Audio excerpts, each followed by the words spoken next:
Okay, fellas, I'm in the mood, so I'll go ahead and start the next video. Without, without further ado, I'll just go straight into it. Freddy vs. Ash by A.S. Eggleston. Uh, you know, you see this, and you like the stuff I do, and you gotta grab this. It might be rare eventually. And the Freddy, Jason, Ash comic books. There's 2 series. I think they're both 6 issues each. They're very hard to find, and chances are you're not going to get them. I've tried. They are available, but they're pricey, and so this is the next best thing. Apparently there's no Jason in it, but still should be interesting.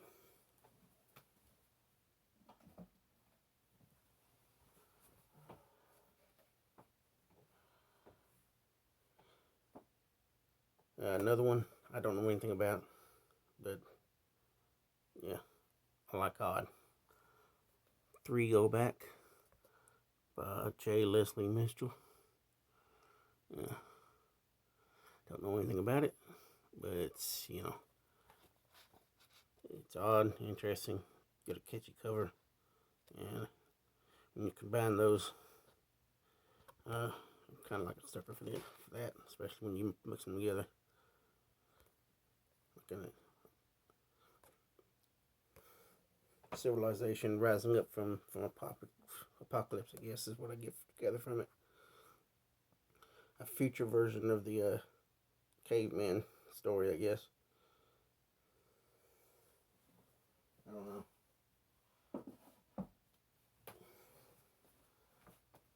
Try not to make this in the last 30 minutes.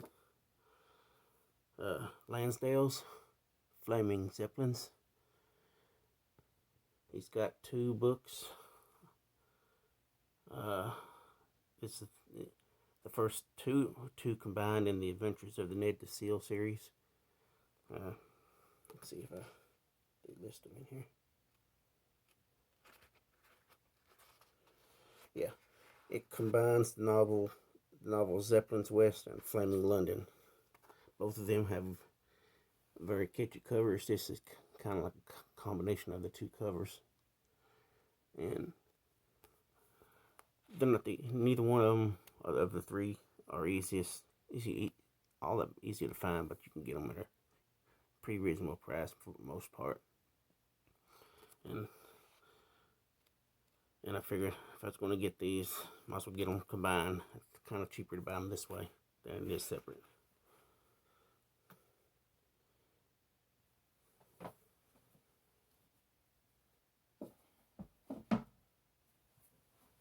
Yeah, not horror. He writes, like I said, he writes all over the place. Those just an interesting story, or it should be. It shouldn't be horror, but it's just a good story.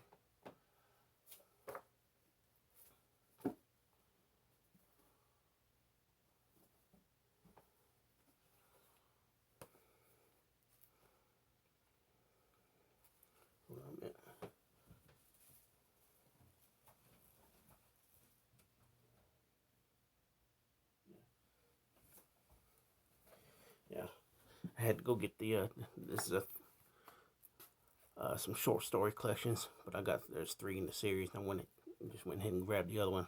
I got a group of books in the other room that I consider a shelf. They all go in the same room, and one of them fits the theme of that room. I went ahead and got that one to go with these. Vile Things, Extreme Deviations of Horror.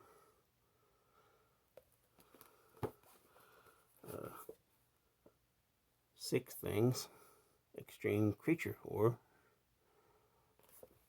And the one I had to get the other room, Stiff Things, splatter porn in the anthology.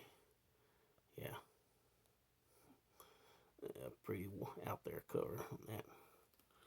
Yeah, when I get to that room over there, I'm gonna consider that a shelf by itself, even though it's more than one shelf. I'll try to run through them as quick. I probably won't be able to get through them as quick as I want to, but I'll try. And you'll see what I mean when I get to that. Why this fits that theme.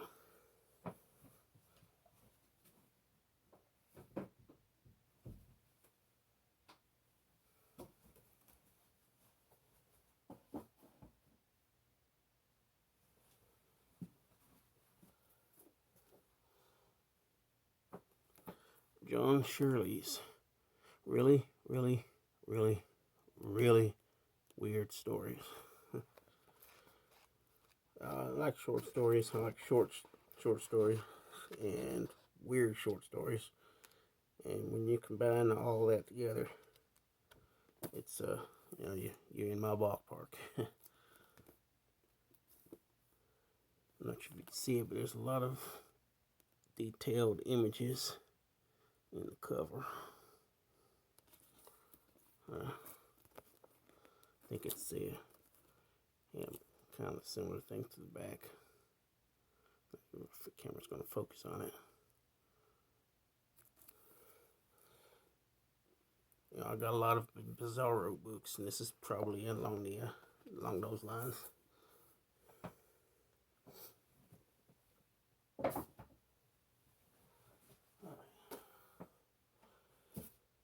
And similar to those last ones, Sick. Anthology of Illness. I believe all these stories have to do with disease and whatnot. And it's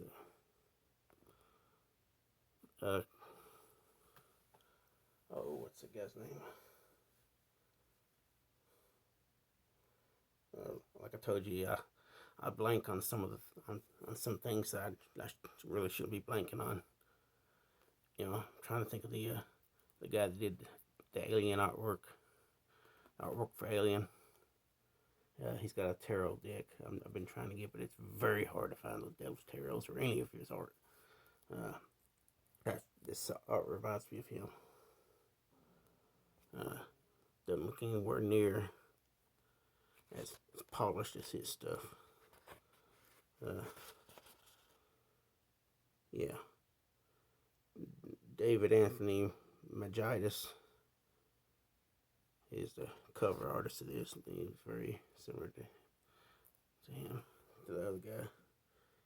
Trying to take inspiration from. So I guess you can call this a dollar store version of him, as far as the art goes. And the story should be interesting too.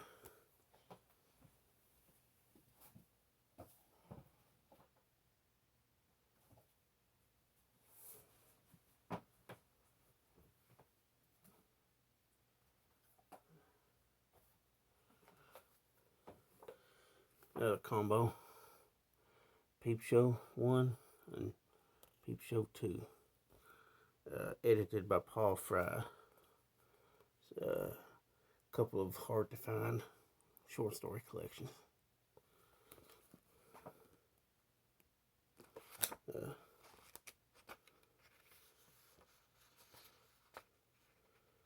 Volume 1 is signed by both Paul and the cover artist. I haven't been checking to see if any of these others that I've had were signed. Usually, I don't think very many on these first couple shelves are. This might be the first one. They're hard to find. Both of these are, and like I said, this was the only version I found was the signed version of this. And they're in my wheelhouse, I guess you could say. And so I tracked them down.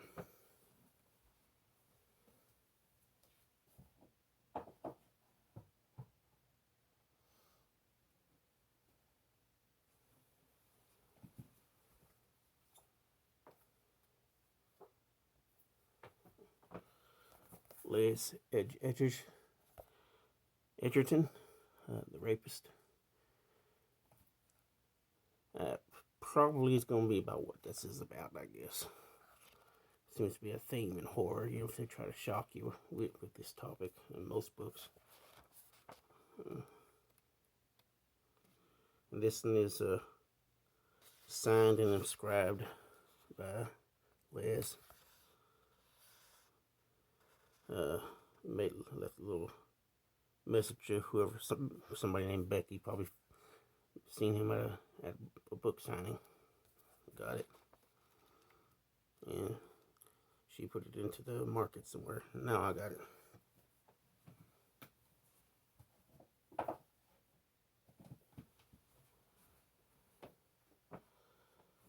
Simon Clarke's Salt, Snake, and Other Bloody Cuts.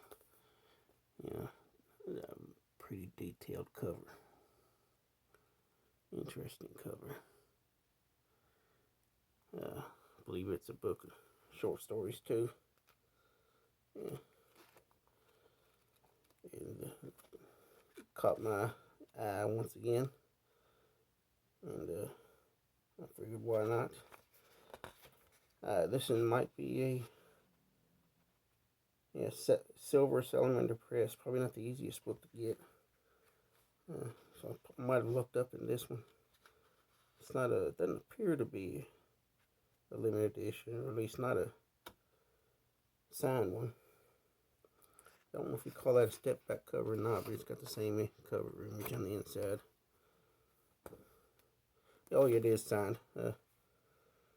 Some of these are signed in the back. Don't know why. Every now and again a signed book will be signed in the back.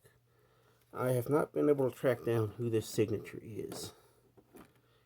It doesn't appear to be an SC for Simon Clarke. And I think there's an editor. Let's see here. Well, maybe not. Edited by John Pelan. Yeah, John Pelan's a big name in the horror group. He co-authored some things. That does not appear to be a JP either. I mean, maybe, if anything, it looks like an L and something. If you know whose signature that is, yeah, let me know. Leave a message. I do not know who that is. This appears to be one of the 500 copies of the unnumbered Perfect Bound edition. Wait a minute. It has been published in edition. These copies. Yeah. There's 50 leather editions, 300 in cloth, and this is the Perfect Bound. I guess you would call it the paperback version. So yeah, it's one of those 500s in that. It's one of 500.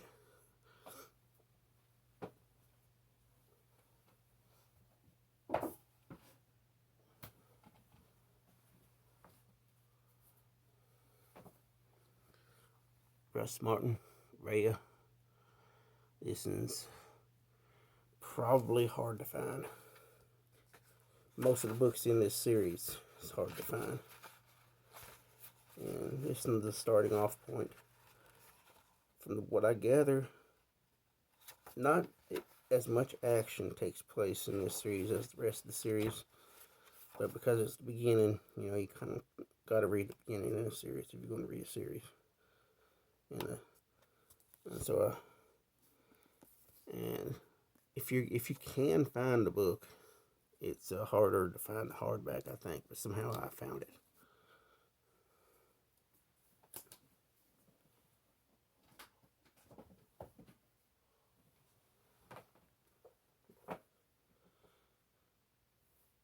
And this is 17 Farmingdale Lane by Michael Allen Grappin. Yeah, kind of interesting.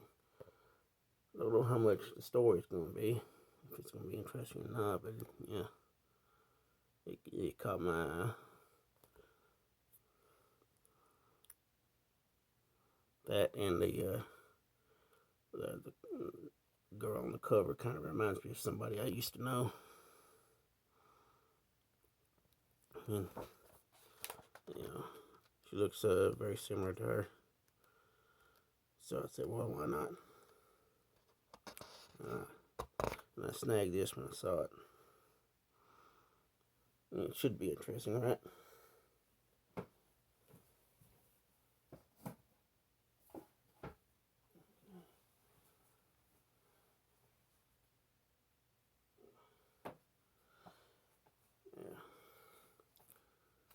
I'll let you read the cover of this one.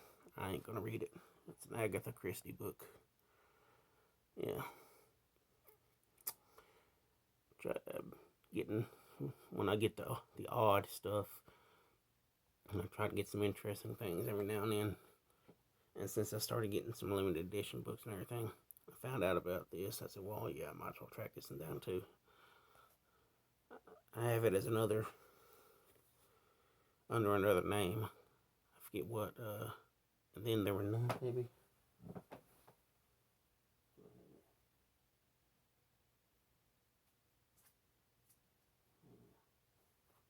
Yeah. Yeah, there it is. On the same shelf, yeah. Have it on. This is the copy I'm probably going to read. And so there's a little allusion to the third title of the book. 10 Little Indians. It's all the same book.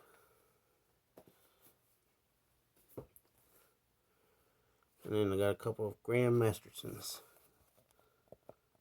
Confessions of a Racy Receptionist and of a Wanton Waitress. Both these, I understand, are pretty hard to find. Let's see here. I think, let's make sure here. Yeah, the Waitress is signed. I did not expect that, and I just lucked up on that. I ordered it and it wound up being signed. Why has that got a bookmark in it? Save that. Didn't realize I had a bookmark in that one. Yeah, I think that's it, yeah. Yeah, Receptionist is in very good condition. Yeah, Waitress has seen better days. They should be interesting stories. I've got a whole group of books these would fit into. Because I collect books in this genre too. Especially like, this is supposed to be similar to the Coffee, Tea, and Me series. And I got most, if not all, of those books in that series. I wouldn't say all, probably most, or at least a few anyway. And this is usually I would put these in that, but because these are a little bit rarer, and I'll probably want to read these before those others, so I got them on this shelf.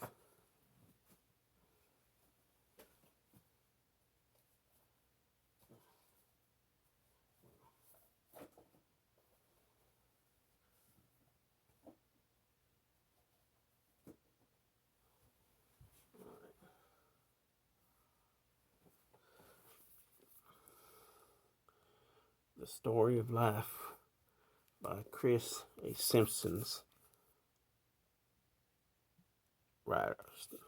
artist, I'm sorry. Yeah.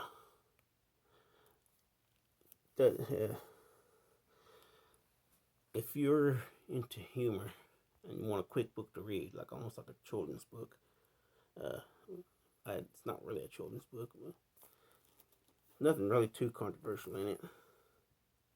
But yeah, normally this would be considered bad art.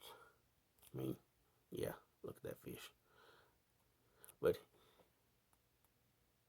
he makes bad art look like art. I mean, you can't doubt it. It's good. It's got. There's something about it. It's just. I never really seen art be humorous as much as this book. Yeah. And if you can find this, and it shouldn't be too hard to find, yeah, I would highly recommend it. It's very good. Very good book. I mean, you've probably seen snippets of it posted as memes, and a lot of people not thinking that it's a real book. But yeah, those memes came from this book.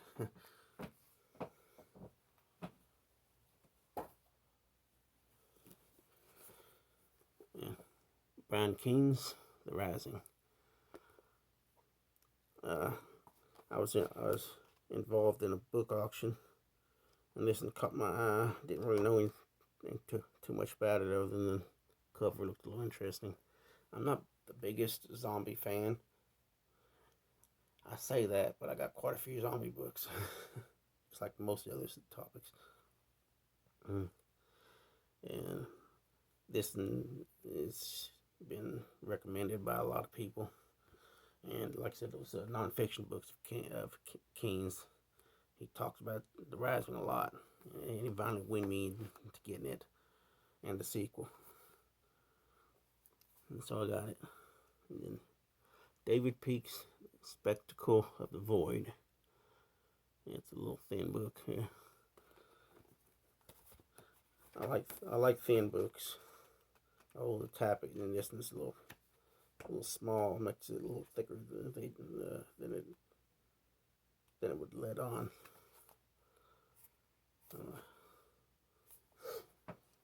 It's odd enough to catch my attention.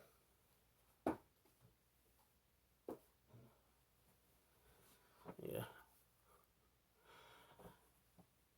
Even though I don't have too many left, I'm gonna go ahead and turn this into a part 2. I can already see this dragging on, so I'll catch you in a second.